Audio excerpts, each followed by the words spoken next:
नमस्कार दोस्तों, welcome to my news channel news 436।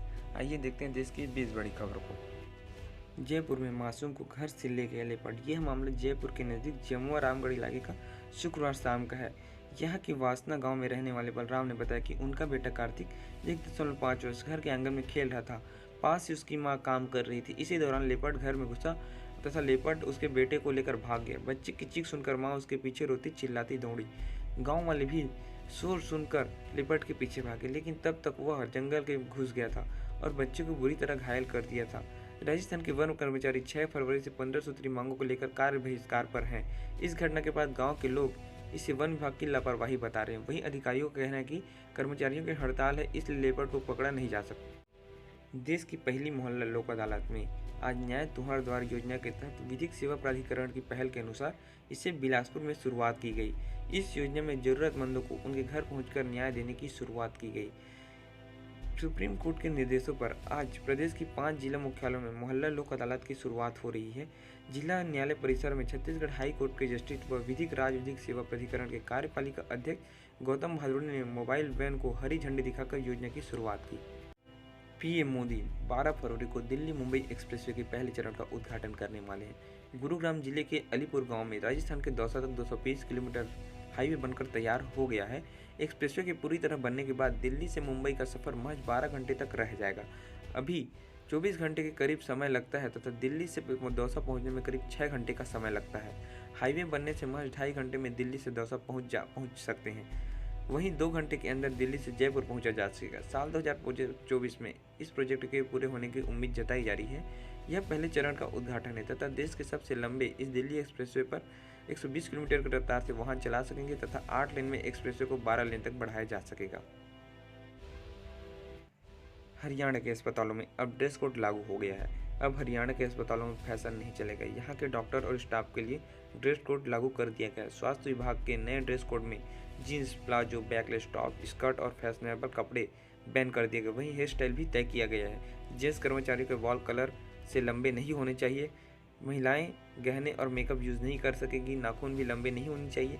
Dress code न मानने वाले स्टाफ को ड्यूटी में गैर हाजिरी मानकर कार्यवाही की जाएगी तथा ड्रेस कोड लागू करने का मुख्य कारण महिला स्टाफ ड्रेस के बजाय प्लाजो, कढ़ाई वाला सूट, पजामी टॉप, शॉर्ट कुर्ती व तंग कपड़े पहनकर आ रही थी। पुरुष staff jeans, T shirt, sport व लोफर शूज, स्नीकर्स पहनकर आ रहे थे। इसी शिकायत पर सरकार को मिली, जिसके बाद यह कदम उठाया गया। सिक्योरिटी, परिवहन, सफाई और रसोई वाले कर्मचारी अपनी वर्दी में होने जरूरी है। अस्पताल स्टाफ के लिए नेम प्लेट अनिवार्य है, जिसमें नाम व पद अनिवार्य है। केजरीवाल तथा सीएम भगवंत मान सरकारी स्कूलों के प्रिंसिपलों से जो सिंगापुर ट्रेनिंग से लौटे हैं उनसे बातचीत करेंगे। पंजाब और दिल्ली के सरकारी स्कूल के प्रिंसिपलों के स्वदेश लौटने पर सीएम भगवंत मान ने सभी प्रिंसिपलों को शुभकामनाएं दी। प्रिंसिपलों ने 6 फरवरी से 10 फरवरी तक सिंगापुर में प्रोफेशनल टीचर ट्रेनिंग सेमिनार में हिस्सा लिया। पंजाब की शिक्षा व्यवस्था को मजबूत बनाने के लिए भगवंत मान सरकार प्रयासरत है। इस ट्रेनिंग का जायजा लेने के लिए सीएम भगवंत मान और अरविंद केजरीवाल जी प्रिंसिपलों से बातचीत करेंगे। Punjab state council of education and training संस्था SCERT ने गैर बोर्ड कक्षाओं के लिए मार्च 2023 की वार्षिक परीक्षाओं के लिए तारीखों की घोषणा कर दी है। गैर बोर्ड कक्षाओं की वार्षिक परीक्षा 7 मार्च से शुरू होगी, जिसमें पहली, दूसरी, तीसरी, चौथी, छठी, 7वीं, 9वीं और 11वीं कक्षा के स्टूडेंट शामिल होंगे। परीक्षाओं में प्रश्न पत्र संबंधित विषय के शिक्षक अपने स्तर पर प्रश्न पत्र तैयार करेंगे, जिसका पैटर्न पंजाब स्कूल शिक्षा बोर्ड PSEB द्वारा पहले ही जारी किया जा चुका है।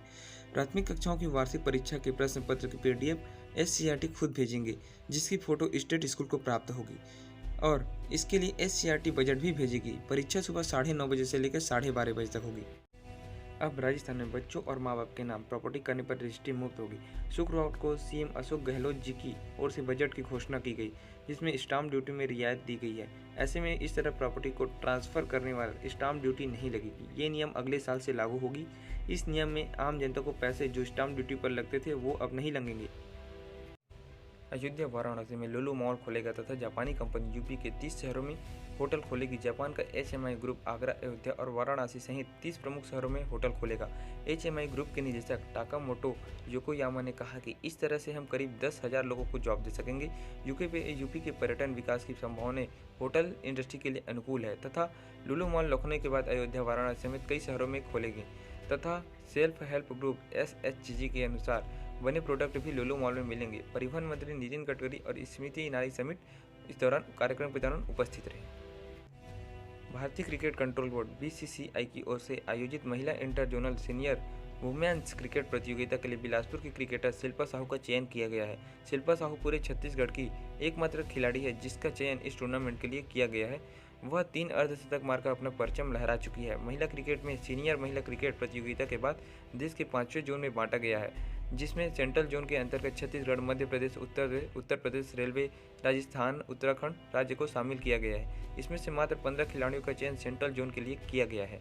प्रतियोगिता में शिल्पा साहू ने 6 मैचों में 3 बार 50 से अधिक रन बना चुकी है, जिसमें से वह एक बार नॉट आउट की पारी भी खेल चुके हैं। इसके प्रदर्शन को देखते हुए सेंट्रल जोन की टीम के लिए उसका चयन किया गया है। गुजरात के सूरत में शनिवार की रात करीब 1 बजे भूकंप के हल्के झटके महसूस किए गए। रिएक्टर पैमाने पर भूकंप की तीव्रता 3.8 मापी गई। हालांकि इससे जान माल के नुकसान की कोई खबर नहीं है। गांधीनगर स्थित ISR के अनुसार भूकंप के केंद्र सूरत से 27 किलोमीटर दक्षिण पूर्व में दर्ज किया गया है। इससे पहले गुजरात के भुज में 19 साल पहले भूकंप ने मचाई थी तबाही। गुजरात में 26 जनवरी 2001 को 7.7 तीव्रता का भूकंप आया था और भुज और कच्छ में इस दौरान भारी तबाही हुई। राज्य में ध्वनि प्रदूषण को लेकर स्वतः संज्ञान पर झारखंड हाईकोर्ट ने शुक्रवार को सुनवाई हुई। अदालत में ध्वनि प्रदूषण को लेकर शपथ पत्र दाखिल नहीं किए जाने पर राज्य सरकार को फटकार लगाई तब मौखिक रूप से कहा कि रात को 10 बजे के बाद हर हाल में रांची शहर में लाउड स्पीकर नहीं बजना चाहिए। जरूरत पड़े तो प्राथमिकी दर्ज की जाए। इस दौरान जस्टिस डॉक्टर SN पाठक की कोर्ट में सुनवाई के दौरान रांची के उपायुक्त, वरीय पुलिस अधीक्षक और ट्रैफिक SP मौजूद रहे। प्रधानमंत्री नरेंद्र मोदी ने त्रिपुरा के चुनावी सभा को संबोधित किया तथा PM मोदी ने विपक्ष पर हमला भी किया। लेफ्ट कांग्रेस को बताया 2 धारी तलवार तथा सतर्क रहने की नसीहत भी दी तथा बोला कि हमने 3 लाख गरीब परिवारों को पक्के मकान घर दिए। मैंने आज आपसे वादा करता हूं कि जिस भी गरीब परिवार को अब तक पक्का मकान नहीं मिला है उन्हें भी भाजपा सरकार बनने के बाद घर देने के काम में तेजी से आगे बढ़ेगी। अपने वामपंथियों को हटाया तो इसका नतीजा भी अपने सामने है। आज त्रिपुरा को मुफ्त राशन मिल रहा है। इससे अगर सबसे ज़्यादा फायदा किसी को हुआ है तो वो मेरी माताओं और बहनों को हुआ है। तथा कहा कि बीते 5 सालों में हमने लगभग 5000 गाँवों तक सड़क पहुंचाई तथा हीरा विकास यानी हाईवे, इंटरनेट और रेलवे एयरवेज से विकास से जुड़ा। भाजपा ने बीते 5 वर्षों में इस वादे को जमीन पर उतारे। उत्तराखंड में देश का सबसे सख्त कानून विरोधी कानून लागू हो गया है। इस अध्यादेश 2023 पर मुहर लगा दी गई है। राजभवन ने 24 घंटे के भीतर यह कदम उठाया। अब भर्ती परीक्षाओं में पेपर लीक, नकल कराने या उचित साधनों से लिप्त पाए जाने पर आजीवन कारावास की सजा मिलेगी। साथ में 10 करोड़ रुपए तक जुर्माना भी देना पड़ेगा। इस गैर जमानती अपराध में दोषियों की संपत्ति जब्त कर ली जाएगी तथा उत्तराखंड का यह कानून देश का सबसे सख्त नकल विरोधी कानून लागू हो गया। राज्यपाल लेफ्टिनेंट जनरल गुरमीत सिंह ने शुक्रवार को उत्तराखंड प्रतियोगी परीक्षा भर्ती में अनुचित साधनों के रोकथाम व निवारण के लिए कानून बनाया। इनौली के प्रधान महासचिव एवं इलाहाबाद के विधायक अभय सिंह चौटाला ने शनिवार को बताया कि पद यात्रा को लेकर सारी तैयारियां पूरी कर ली गई है। इसे परिवर्तन पद यात्रा आपके द्वार नाम दिया गया है, इसमें जिसके द्वारा हम जन जन तक पहुंचेंगे। प्रदेश के सबसे ज़्यादा स्वतंत्रता सेनानी जहां हुए वहीं से यात्रा शुरू होगी। स्वर्गीय जननायक देवीलाल जयंती की 25 सितंबर को कुरुक्षेत्र में संपन्न होगी तथा रोजाना 15 से 20 किलोमीटर की दूरी तय करेगी। हर विधानसभा क्षेत्र में एवरेज 3 दिन यात्रा चलेगी। इस यात्रा में भाजपा महागठबंधन सरकार की बेकायदगियों, जिसमें इनके द्वारा किए गए भ्रष्टाचार और घोटालों को लेकर हम लोगों के बीच जाएंगे और प्रदेश की मौजूद 8 सालों व कांग्रेस के 10 सालों के बारे में लोगों को बताएंगे और चर्चा करेंगे। शिक्षा विभाग ने सुपर 100 कार्यक्रम को बढ़ाकर सुपर 600 कर दिया। हरियाणा के शिक्षा मंत्री श्री कंवर पाल ने यमुनानगर जिला के गांव सखेड़ा, चाहडो, सलेमपुर, बागर में आयोजित जन संवाद कार्यक्रम में बताया कि योजनाओं को बढ़ाने से अधिक गरीब बच्चों का आगे बढ़ने का मौका मिलेगा। इस योजना के तहत सरकारी स्कूलों में गरीब व मेधावी छात्रों को निःशुल्क कोचिंग उपलब्ध करवाकर उन्हें आगे बढ़ने का अवसर प्रदान किया जाता है। नई राष्ट्रीय शिक्षा नीति को हरियाणा में वर्ष 2025 तक पूर्ण रूप से लागू करने का संकल्प लिया गया तथा सरकारी स्कूल में पढ़ने वाले 10वीं, 11वीं, 12वीं के विद्यार्थियों को निःशुल्क 7 लाख से ज़्यादा टैबलेट वितरित करने का कीर्तिमान स्थापित किया। हज 2023 के लिए फॉर्म शुक्रवार को यानी 10 फरवरी से हज कमेटी ऑफ इंडिया यानी HCOI की आधिकारिक वेबसाइट पर मुफ्त ऑनलाइन उपलब्ध हो गए हैं। हज 2023 के लिए आवेदन पत्र 10 मार्च 2023 तक जमा किए जा सकते हैं तथा हज कमेटी ऑफ इंडिया हज आवेदन पत्र भरने वाले आवेदक के पास 10/3/2023 को या उससे पहले जारी किया गया वैध भारतीय अंतर्राष्ट्रीय पासपोर्ट होना चाहिए और कम से कम 3/2/2024 तक वैध होना चाहिए। आवेदकों को स्वीकृत कोविड-19 वैक्सीन की डोज लगी होनी चाहिए। आवेदक को पहला पासपोर्ट का पहला और आखिरी पेज सफ़ेद बैकग्राउंड के साथ latest passport photo, cover head में रद्द किए गए चेक की कॉपी और पते के प्रमाण पत्र की कॉपी का अपलोड करनी होगी। हज आवेदन पत्र जमा करने की अंतिम तिथि 10 मार्च 2023 को है तथा यह आवेदन पत्र निःशुल्क है। विशाखापट्टनम के स्टील प्लांट में शनिवार दोपहर स्टील मेल्टिंग शॉप 2 में लिक्विड आयरन की सामग्री में धमाका हो गया। इससे 10 लोग घायल हो गए, उन्हें अस्पताल में भर्ती कराया गया। सीआईएसएफ की दमकल की गाड़ियां मौके पर पहुंच गई। स्थिति अब नियंत्रण में है, किसी के हताहत होने की सूचना नहीं है। इंडोनेशिया के उत्तरी सुलावेसी प्रांत में शनिवार को भूकंप का झटका आया। देश की मौसम विज्ञान, जलवायु विज्ञान और भूभौतिकी एजेंसी ने कहा कि रिएक्टर पैमाने पर भूकंप की तीव्रता 6 आंकी गई है। भूकंप का केंद्र के पुलान तालौद रीजेंसी से 45 किलोमीटर दूर था।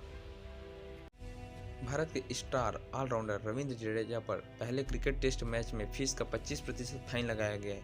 उन्होंने एम्पायर को जानकारी दिए बिना उंगली पर मरहम लगाया था तथा इसके बाद गेंदबाजी भी की थी। उन्होंने सिराज से मरहम लिया था।